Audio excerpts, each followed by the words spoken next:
ঐতিহ্যবাহী তামাই বহুমুখী উচ্চ বিদ্যালয়ে প্রাক্তন শিক্ষার্থীদের ঈদ পুনর্মিলনী ও সাংস্কৃতিক অনুষ্ঠান অনুষ্ঠিত হয়েছে। সিরাজগঞ্জ প্রতিনিধি রেজাউল করিম জানান, কেউ ক্যামেরায় বন্দী করছেন মুহূর্ত, কেউ হাঁটছেন স্মৃতির অলিগলি দিয়ে ক্লাসরুমের পুরনো বেঞ্চের পাশে।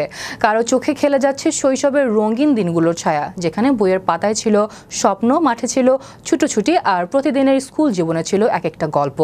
1966 থেকে 2025 প্রায় 6 দশকের পথ চলার সঙ্গী প্রাক্তন ছাত্রছাত্রীরা যেন আবারও সময়ের দেয়াল ভেঙে ফিরে এসেছিলেন সেই চেনা শিক্ষা প্রতিষ্ঠান প্রাঙ্গণে। এ সময় উপস্থিত ছিলেন ঈদ পুনর্মিলনী উদযাপন কমিটির সভাপতি আমিরুল ইসলাম খান আলিম। অনুষ্ঠানে প্রধান অতিথি হিসেবে উপস্থিত ছিলেন স্থানীয় সরকারের যুগ্ম সচিব আব্দুল খায়ের মোহাম্মদ হাফিজুল্লাহ খান লিটন। এতে বিশেষ অতিথি হিসেবে ছিলেন বেলকুচি উপজেলার সহকারী কমিশনার প্রতীক মণ্ডল, আলহাজ শামসুল হক খান, আলহাজ আব্দুল্লাহ আল মামুন সহ আরো অনেকে।